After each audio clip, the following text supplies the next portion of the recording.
माँ के स्तनों की चर्चा करेंगे, सही बात। हम तो माँ के दूध की चर्चा करेंगे।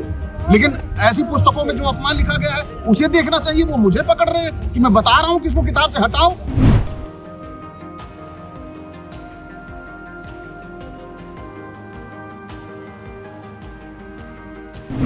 मेरे ऊपर तो दबाव नहीं बना सकते क्योंकि मेरी विचारधारा की लड़ाई है। मैं किसी को गलत नहीं कहता और ना गलत बर्दाश्त करता, और ना किसी के साथ हो रहा होता है तब भी बर्दाश्त नहीं करता।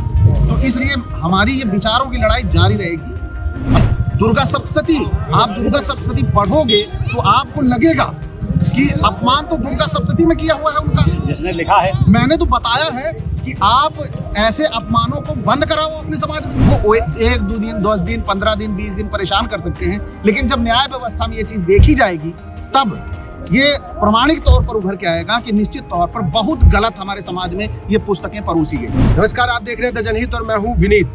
पिछले 2 दिनों से भूचाल मचा था। हमारा एक साथी जेल में था। हमारे साथ अचल सिद्धार्थ जी हैं, जेल से आ गए हैं। इनके तमाम समर्थक इनका स्वागत करने आए हैं, मालाओं से लदे हुए हैं। विचार की लड़ाई ऐसी ही होती है। जब आप विचार की लड़ाई लड़ते हैं तो लोग आपके साथ खड़े होते हैं। लेकिन अचल भैया, क्या मामला था? आपके ऊपर पहले भी FIR दर्ज की गई, लेकिन किस तरीके से आपको यहाँ जबरदस्ती जेल में डाला गया? देखिए, जेल में डालने का कारण केवल जैसे बोलते हैं विचारधारा की लड़ाई, आपने बोला है ये विचारधारा की लड़ाई है। उन्होंने स्थिति को बिना जाने बिना समझे केवल एक दबाव की जो राजनीति होती है कि कुचल दिया जाए, दबा दिया जाए, उसी के तहत ये पूरा उन्होंने कार्यवाही की है। और जो जिस वायरल पोस्टर या वीडियो के बारे में वो बात करते हैं, उसमें अगर वो पूरा वीडियो देखते तो वो देखते कि उसमें जो पोस्टर में दिखाया गया था केवल एक सवाल था, और वो सवाल पूरी तरह से उसका खंडन उस वीडियो में दिया गया। और सच्ची रामायण को सुप्रीम कोर्ट ने बाइज्जत बरी पुस्तक घोषित किया है।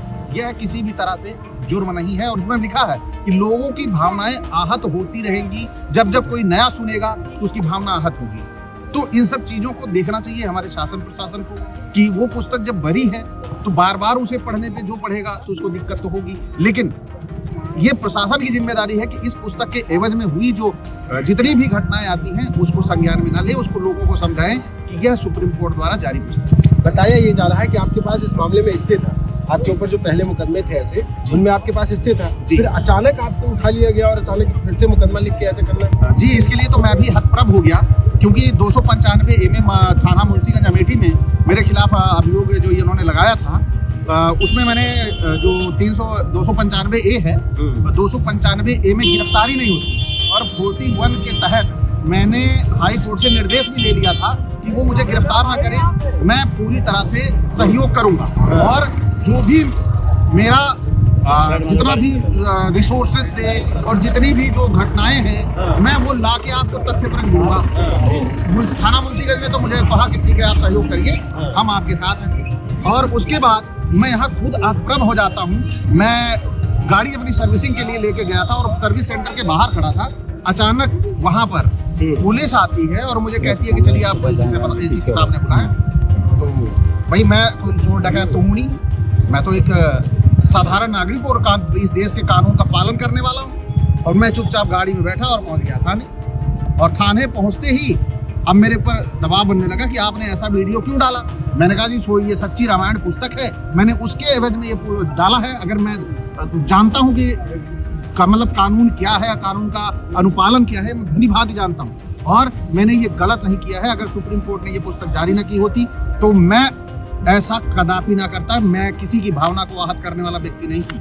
पुलिस प्रशासन के किसी के दबाव में था, आपको क्या लगता है? मुझे तो लग रहा था कि जिस तरह थाने में अफरा तफरी मची हुई थी कि भाग रहे थे, सभी कह रहे थे आप शांत रहिए, मैं कुछ बोलना भी चाहता, आप शांत रहिए, हमें करने दीजिए, हम बहुत प्रेशर में हैं, ऐसा बोल रहे थे। हाँ, दबाव था उनके ऊपर? हाँ, दबाव पूरा था उनके ऊपर। क्या लगता है ये दबाव आपके ऊपर दबाव बना पाएगा? आगे क्या होगा? नहीं, मेरे ऊपर तो दबाव पंच का क्या प्लान है? देखिए, मेरे ऊपर तो दबाव नहीं बना सकते क्योंकि मेरी विचारधारा की लड़ाई है। मैं किसी को गलत नहीं कहता और न गलत बर्दाश्त करता, और न किसी के साथ हो रहा होता है तब भी बर्दाश्त नहीं करता।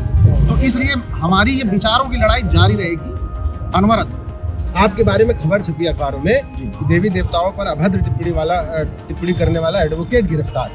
आपको क्या लगता है, अखबारों में जो खबर आपके लिए छपी क्या सही थी वो? नहीं, देखिए वो जो सही भाषा में उसको जब देखेंगे, जिन्होंने ये लिख दिया कि मैंने देवी देवताओं के खिलाफ टिप्पणी की है, सबसे पहले वो अपने उन किताबों को झांके जिसमें ये लिखा गया है प्रमाणित तौर पर अभद्र टिप्पणी, उसे कहते हैं। मैंने तो केवल दैनिक जागरण ने छापा, अमर उजाला ने छापा, नव भारत टाइम ने छापा, मैंने तो उसी को रेफरेंस लेके बोला है ना, मैं तो रेफरेंशियल बोल रहा हूँ। और आपको इवन यहाँ तक कि जो जिसे बोलते हैं दुर्गा सप्तशती, आप दुर्गा सप्तशती पढ़ोगे तो आपको लगेगा कि अपमान तो दुर्गा सप्तशती में किया हुआ है उनका, जिसने लिखा है। मैंने तो बताया है कि आप ऐसे अपमानों को बंद कराओ अपने समाज में। अगर हम उसे माँ कहते हैं तो माँ कहने के बाद भी हम ये कहें कि उनका शरीर कहाँ कहाँ कितना बड़ा होना चाहिए।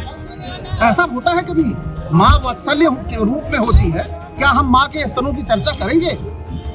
सही बात। हम तो माँ के दूध की चर्चा करेंगे, लेकिन ऐसी पुस्तकों में जो अपमान लिखा गया है उसे देखना चाहिए। वो मुझे पकड़ रहे हैं कि मैं बता रहा हूँ कि इसको किताब से हटाओ। क्या लगता है फिर आपके साथ ऐसी कोई कार्रवाई हो सकती है? देखिए, कार्रवाई होगी तो उसके लिए भी न्याय, ये जो संविधान यहाँ पे लागू है, हमारी न्याय प्रणाली वो 1-2 दिन, 10 दिन, 15 दिन, 20 दिन परेशान कर सकते हैं, लेकिन जब न्याय व्यवस्था में ये चीज देखी जाएगी तब ये प्रमाणिक तौर पर उभर के आएगा कि निश्चित तौर पर बहुत गलत हमारे समाज में ये पुस्तकें परोसी गई। ये देश, जिस देश में आप रहते हैं वहाँ संविधान लागू है, न्याय व्यवस्था लागू है, कोर्ट है, कानून है, थाने हैं, पुलिस है, लेकिन इस पूरे मसले में, इस पूरे प्रकरण में आप साफ तौर पर देखेंगे कि जो सबसे बड़ा मोटिवेटिंग पॉइंट था वो नफरत थी। अगर आप अपने लोगों की बात करते हैं, आप सच दिखाते हैं, आप सच बोलते हैं, तो आपको भले ही 1-2 दिन के लिए ही सही, आपको जेल भेज दिए जाने की साजिश रची जाएगी, आपको जबरदस्ती जेल में डाला जाएगा, आपको प्रताड़ित किया जाएगा। बाकी आपकी क्या राय है हमारे कमेंट बॉक्स में बताइएगा। और ये एक विचारधारा की जीत जैसी है। बने रहिए हमारे साथ, चैनल को सब्सक्राइब करना मत भूलिएगा। धन्यवाद।